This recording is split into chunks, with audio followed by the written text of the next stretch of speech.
좋아요, 구독. 네, 오늘은 4월의 마지막 거래일입니다. 이제 다음 주부터 5월이 시작되는데요. 그렇다면 이 5월 증시 막이 오르기 전 국내 증시 심층 분석해보는 시간 가져보도록 하겠습니다. 자, 5월에는 팔고 떠나라라는 증시의 격언이 있습니다. 그렇다면 올해도 이 격언이 과연 유효할지 좀 궁금해지는데요. 오늘은 최영호 인포스탁 데일리 원장님과 함께 보다 심층적으로 이야기 나눠보도록 하겠습니다. 모셔봅니다. 네, 안녕하세요. 안녕하십니까. 네, 이제 5월 증시 투자 전략 수립화가 앞서서요. 이 증시의 핵심 화두가 무엇일지 화면으로 먼저 만나보도록 하겠습니다. 자, 5월 증시 연초 상승세를 이어갈지가 좀 주목되고 있는 상황입니다. 5월 FOMC 이후의 증시 향방도 좀 궁금해지는 상황인데요. 이 원장님과 자세한 이야기 나눠보도록 하겠습니다. 자, 이제 연초 이후 지금까지요, 국내 증시 흐름이 무척 좋았습니다. 특히 4월에는요, 이 코스피와 코스닥 상승률의 반전도 조금 있었는데 앞으로 5월, 6월 이 두 달이 굉장히 중요한 시점이 된 상황입니다. 자, 이제 미국의 경기 둔화 정도와 또 5월 FOMC 이 결과에 따라서 증시의 향방이 좀 결정될 것으로 보이는데요. 그렇다면 오늘은 이제 다음 주에 있을 5월 2일 이 FOMC에 대한 이 이야기 분석을 해보고요. 또 5월 증시 전망도 조금 살펴보도록 하겠습니다. 자, 이제 원장님, 최근 이 미국 지역은행 사태 우려가 조금 재점화되고 있는 상황이고요. 또 국내에서는 SG증권발 악재로 연일 하한가 소동이 조금 벌어졌습니다. 자, 연준 앞으로 금리 인상 경로를 이 데이터에 기반해서 조금 결정하겠다 밝혔는데 다음 주 이 FOMC를 앞둔 이 시점에서 주요 경제 지표들이 좀 발표됐거든요. 이 지표들 흐름 좀 정리 부탁드립니다. 그러니까 잘 안 나와야 좋은 걸로 해서 bad is good이 됐어요. 그래서 네. 잘 안 나오는 게 좋은 것처럼 지금 돼 있는데 또 그런 현상이 또 벌어졌습니다. 지금 네. 보시다시피 경제 성장률인데요. 네. 경제 성장률이 지금 우리가 생각해보면 잠정치가 전기 대비해서 연율로 1.1% 증가했어요. 전망치가 2%였거든요. 오. 네, 그런데 이것이 이제 속보치가 1.1로 나오니까 경기 안 좋네. 우리가 우려했던 경착륙이 이게 있는 거 아니야? 근데 한풀 더 꺾어서 들어가면 그러면 금리는 못 올리겠네. 이렇게 해석이 지금 돼 있고요. 맞아요. 네. 예, 그다음에 이제 주간 신규 보험 이 청구 건수가 지금 23만 명이 나왔는데 네. 사실 전망치가 24만 9천 명이에요. 그래서 그것도 지금 전주 대비해서 16,000명이 지금 줄어들었거든요. 그렇죠. 그렇다면은 청구 건수가 줄어들어? 그러면 또 보면니까 노동시장도 타이트하네. 네. 이거 뭐지? 그다음에 이제 1분기 이제 PC 가격 지수도 지금 올라가고요. 네. 지금 제일 또 놀라운 거는 이제 4월달 소비자 신뢰 지수가 있는데요. 이게 네. 100일이에요. 그리고 100을 네네. 넘는 거는 굉장히 강한 소비인데요. 7월 이후에 최고치를 지금 치고 있거든요. 아하. 등등이 굉장히 지금 혼조스러운 지금 이런 지수들이 지금 그렇죠. 나오고 있기 때문에 네. 사실 이제 여기에 가장 지금 고심을 하고 가장 기대치를 많이 놓는 게 4월 28일 날 발표될 개인 소비 지수죠, PC. 네. 지금 이제 전망은 4.5 정도 되는데요. 지금 2월 달에 이제 5.0이었거든요. 네. 그래서 그 부분들이 어떤 식으로 나올 건데 이건 진짜로 게임 체인저가 될 수 있는 부분들이 있습니다. 그래서 잘 보시면 인플레 잡은 듯 하기도 하고 네. 아닌 것 같기도 하고 아까 말씀하신 대로 지금 은행들의 지방은행들의 어떤 붕괴 위험에 대해서 다시 재점화가 되는 부분 이런 것들을 보면은 지금 굉장히 5월달 FOMC에서 나올 금리 인상이 이게 어디로 갈까? 지금 앵커가 지적하신 대로 5월 달엔 팔고 떠나야 되거든요. 네. 근데 과연 그게 가능한 건지 가능할까? 네. 굉장히 지금 여러 가지의 지금 생각을 하고 있는 그런 상황이라고 보여집니다. 네, 그렇습니다. 시장의 배드 뉴스는 곧 굿뉴스로 조금 작용할 것 같다 이런 말씀해 주셨습니다. 아무래도 연준 기준금리 인상에 조금 제동이 걸릴 것으로 조금 보여지는 이 지표들 조금 설명을 해 주신 상황입니다.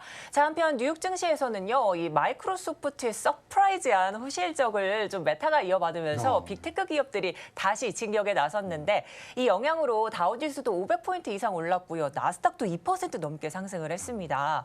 여기에 예상보다 좀 부진했던 이 앞서 좀 살펴주신 GDP의 영향이 크게 작용을 한 듯한데 이런 상황이 연준의 추가 금리 인상에 조금 막을 수 있을까요? 어떻게 보실까요? 그러니까 이제 요것을 종합하면 이건 뭐 막리 안 막리보다 이제 여기에 대해서는 확신이 가는 게 뭐냐면 금리 인상 사이클의 마지막에는 왔다. 네, 왜냐하면 맞습니다. 지금 이제 금융이 불안해지는 거죠. 불안해지고 그다음에 경기 침체의 모습도 보여지면서 뭐 그럼에도 불구하고 옆에서 보면은 물가 상승률은 좀 둔화되고 있고 네. 거기다가 이러다 이제 이런 것들을 종합으로 보니까 뭐 신규 실업도 줄어들고 뭐 다 좋아요. 네. 그러다 보니까 지금 마지막 구간인 거는 그러니까 금리 인상을 인하를 한다든가 금리 인상을 종료를 한다든가 이게 아니라 네. 마지막 단계는 들어왔구나. 마지막 단계다. 이런 생각을 지금 갖게 하는 부분들이 있기 때문에 네네. 이 부분들이 이제 가야 되는데 지금 많은 얘기들은 이거예요. 5월 이전에 확실한 인플레가 꺾인다는 얘기는 없었지 않느냐. 아하. 네. 그리고 지표도 없고 지금 뭐 혼조스러운 지표들이 나오니 5월 달에 동결하는 게 어떻겠습니까? 뭐 그것도 나쁘지 않아요. 근데 6월 달에는 올리면 되지 않습니까? 등등이 지금 사실 큰 흐름으로 지금 가고 있기 때문에 네. 요번에 지금 뭐 확률로 보면은 동결이 지금 27% 그다음에 25bp 인상이 73%입니다만은 하여튼 세하네요. 동결이란 이런 단어 자체가 이제는 우리 옆에 있는 친구처럼 지금 들어오고 있기 때문에 네. 한번 지켜보셔야 될 상황이라고 보여집니다.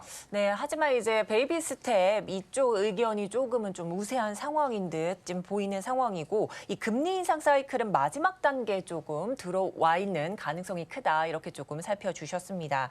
자, 이제요 이 국내 증시도 역시 5월 FOMC 결과에 따라서 하락장이냐 뭐 상승장이냐 이게 결정될 것이라는 좀 분석이 많습니다. 이 하락장, 상승장 이 각각의 시나리오별로 좀 분석을 해주신다면 어떤 조금 이런 좀 전망이 있을까요? 일단은 이제 보시면 뭐 동결 아니면 지금 뭐 25bp 인상 두 네. 중에 하나인데 일단 아까 말씀드렸는데 그런 퍼센티지 한 1대 3 정도로 지금 뭐 이 인상한 동결하는데 지금 이제 인상하는데 지금 뭐 많은 사람들이 주의를 주고 있어요. 그렇죠. 어쨌거나 지금 가장 화두가 되는 것은 은행입니다. 금융 위기가 확인되기 전까지는 일단은 뭐 정확히 얘기한 거는 물가 안정이 뭐 먼저다. 금융 위기에 지금 어떤 식으로 이게 변질돼서 오는지 좀 모르고 있기 때문에 네. 이거를 간다. 그래서 일단 25bp 올려놓고 보자. 일단은. 네, 그래서 네. 25bp를 지금 올리는 상태인데, 자 이게 이제 25bp 올려도 사실 뭐 시장이 동의할 건 아닙니다. 네. 근데 거꾸로 동결한다면 서프라이즈예요. 그렇죠. 네, 그렇기 때문에 이 부분들을 잘 보셔야 되고요. 네. 그렇다면 지금 뭐 여러 가지 시나리오가 있습니다만은 뭐가 되든지 5월은 조정장이다. 조정장으로 넘어가는 부분들이 네. 있을 거고 그것은 한국 증시에 바로 영향을 미칠 수밖에 없기 때문에 그렇죠. 일단은 뭐 전통적으로 여러분 잘 아시지만 지금 5월달에 수익률은 뭐 우리가 5월에 팔고 떠나라는 이유가 수익률이 가장 낮거든요. 네. 그런데 코스피 월별 수익률이 4월이 높고 5월에 하락된다 그러면 네. 이건 사실 외국인들이 배당받아서 나가는 거거든요. 그렇기 때문에 외국인들의 수급에 좀 영향을 미칠 것 같고요. 네. 근데 지금 뭐 여러 가지 의논이 있습니다만 한 가지 공통적으로 우리 전문가들이 얘기하는 게 뭐냐면 네. 지금은 보면 지난 최근 20년 동안에 이뤘던 하락장의 패턴을 그대로 담고 있다. 무슨 얘기냐면 1월 달에 상승세로 출발합니다. 네. 그다음에 2월 달에는 그 상승세 점에서 수익률은 계속 뭐 올라가는 추세입니다만 수익률이 감소하고요. 그렇죠. 3, 4월에 다시 올라갑니다. 올라갔다 내려갔다 올라갔다 내려갔다 하는데 이제 그러면 5월 달에 이제 하락할 부분인데요. 네. 이게 하락장 패턴이에요. 좀 그러니까 뭐 우리 데드캣 바운싱이라고 뭐 할 정도로 네. 처음에 이렇게 반짝해서 많이들 지금 굉장히 관심을 갖고 이제 들어오세요. 그러다가 갑자기 또 5월 달에 내려가는 그런 패턴을 이뤘던 게 하락장이기 때문에 하락장 아니겠냐. 네. 그래서 이제 전체적으로 이것에 대한 이제 조건들을 보면 국내나 국외나 미국이나 다 금리 인하에 대한 기대가 너무 높은 것 같아요. 그래서 네. 그것을 지금 믿고들 지금 굉장히 배팅을 하시는 부분들이 있는데 자 조정장이라는 단어를 여러분들 꼭 여러분들이 갖고 들어가셔야 될 게 네. 5월이라고 보여지고요. 그러면 뭐 조정장이라는 게 여러 의미가 있을 수 있습니다만은 저는 그래요. 저는 뭐 주식에도 손흥민이 되려면 네. 반박자 빠르게 들어가셔야 되거든요. 그렇죠. 그래서 5월 달이 하락장이 되신다면 반박자 빨리 생각하시면 하반기에는 분명히 상승장에 갈 수 있는 지금 확률이 굉장히 높아졌거든요. 네. 오른발 왼발 다 쓰면서 반박자 빨리 들어간다면 요번에 네네. 하락장 조정장이 오시면 좀 더 활발한 투자 활동을 하시는 게 앞으로의 수익률에는 많은 도움이 될 수 있다고 보여지고요. 네. 그럼에도 불구하고 5월 달 하락할 확률이 60%가 넘습니다. 그렇기 때문에 조금 더 촘촘하게 보시면서 네. 지금 가야 되고요. 그다음에 우리 한국장은 지금 2차 전지로 너무 과열이 됐고 그렇죠. SG발 그런 이 사건 내 지금 사실 뭐 나온 매물들은 다 소화가 됐습니다만 그 여파도 있고 등등을 지금 보여지는데요. 일단 5월 달에는 지금 정부에서 총력을 기울여서 하는 게 무역수지 개선이거든요. 요게 나오면 이거는 항상 우리가 올라가기 바로 직전에 가장 투자하기 좋은 요건 중에 하나가 무역 수지가 적자에서 흑자로 돌아가고 또 이것이 올라가는 상승세 때 사셔야 되거든요. 네. 그래서 이제 그게 한번 보셔야 될 거고 사실 이제 많이들 뭐 1월 달부터 4월 달까지 이제 주가가 올랐으니까 거기에 맞는 기업 실적 개선의 컨센서스가 좀 있어야 되는데 네네. 이것도 괜찮아요. 왜냐하면 너무나 우리가 뭐 쪼달려 왔기 때문에 이 컨센서스는 좀 낮아지는 부분들이 있어서 조금만 노력하면 되고요. 어쨌든 간에 이제 유동성이 확대가 되는데 지금 사실 평균적으로 우리나라 이제 주식 시장에 들어오시는 분들의 건수를 보면 60% 정도가 개인이에요. 네. 근데 요번에 다시 40%대 후반을 갔어요. 이게 41%까지 떨어졌다가 네네. 지금 50% 조금 못 미치게 돼 있는데요. 오. 요것이 들어온다면 개인들이 들어오는 거거든요. 그쵸. 개인들이 지금까지 주변은 현금을 갖고 들어오기 때문에 이 조건은 조금 확실시 되는 부분들이 있고요. 특히 이제 여러분 삼성전자 케이스에서 잘 보셔서 알겠지만 화두가 재고잖아요. 네. 재고가 좀 줄어들고 그다음에 주문이 들어오고 그것이 다시 이제 생산 증가로 들어가는 선순환적인 부분들이 분명히 가시화될 때는 지금 5월장에 네. 여러분 뭐 이게 뭐 변동이 심하고 또 등락이 있다 그러지만 그리고 팔고 떠나라 그러지만 네.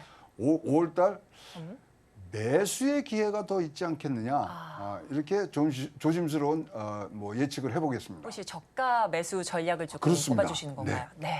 그렇습니다. 자, 이제 뉴욕 증시의 최대 화두가 아무래도 은행권 위기 이게 조금 맞물려 있는 상황인데요. 이 뉴욕 증시 시장은 우선 25bp를 조금 우선은 올려놓고 조금 출발을 해야 되겠다 말씀을 좀 해주셨습니다. 자, 이제 5월은 아무래도 조정장 좀 색깔이 좀 짙을 것 같아 이런 말씀을 해주셨기 때문에 이 한국 증시 금리 인하 기대가 조금 높기 때문에 조정장이라는 단어 이거를 꼭 염두에 두시면서 이 대응을 좀 해 나가야 되겠다 이런 말씀까지 해주셨습니다. 자, 이제 5월 상승을 위해서는 증시 이 무역 실적 개선 등이 조금 필요하겠다 말씀해 주셨기 때문에요. 이 준비 없이 넋놓고만 계시지 마시고 오늘 이 원장님과 함께 이 조금 도움 말씀을 좀 가득 담아 가셨으면 좋겠습니다. 자, 이제 오늘 4월의 마지막 거래일이고요. 다음 주는 이제 5월 증시가 시작이 됩니다. 이 5월 증시 접근 전략을 조금 세워야 되겠는데 어떻게 좀 바라봐야 될까요? 현재 장에서는 굉장히 지금 팽팽하게 맞서 있는 게 뭐냐 저가 매수해야 된다.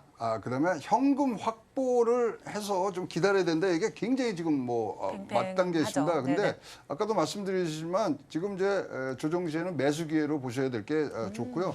어쨌든 간에 지금까지 이제 등락이 이제 계속되는 거는 실적에 대한 불확실성하고요. 네. 그다음에 차익 실현에 대한 욕구가 이제 많았기 때문에 그쵸. 그런 거거든요. 그렇다면 이제 앞으로 쭉 올라간다고 이제 하는 그런 시그널이 이제 나와줘야 되는데요. 네. 자, 그것이 지금 안 나오더라도 시작이라고 볼 수 있는 부분들이 있고요. 네. 그다음에 이제 우리가 썸머 랠리를 좀 뭐 눈치 빠르신 분들은 준비하는데 네. 썸머 랠리보다는 지금 요번에 터닝 포인트가 있단 말이죠. 네. 금리에 대한 지금 시그널도 나오고 네. 사실 요번에 5월달 FOMC에서 우리가 얻어가야 되는 건 향로 방향을 보셔야 되거든요. 네. 그러면 썸머 랠리보다는 요번에 극적인 터닝 포인트라고 판단이 되시면 지금부터 여러분 손흥민 작전으로 반발 빠르게 이제 가셔야 되는 부분들입니다. 네. 어쨌거나 지금 우리가 갖고 있는 건 5월 달은 금리 인상 마지막이라고 생각을 하거든요. 네. 그러면 6월, 7월, 9월은 동결입니다. 아우. 그러면 어떻게 우리가 이것을 활용할 것인가를 보셔야 되고요. 네.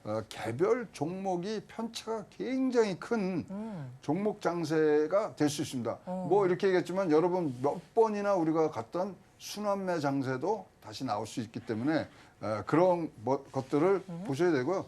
저는 뭐 그러면 뭘 사야 돼? 이제 뭐 최 박사 뭘 사? 뭐 이런 네. 질문들을 많이 받는데 네네. 일단은 이렇다면은 반도체, 전기차, 네네. 그다음에 헬스케어가 이제 좋고요. 그다음에 이제 엔터라든가 그다음 필수 소비재, 게임 이것들은 항상 금리가 동결될 때 항상 튀었었거든요. 네.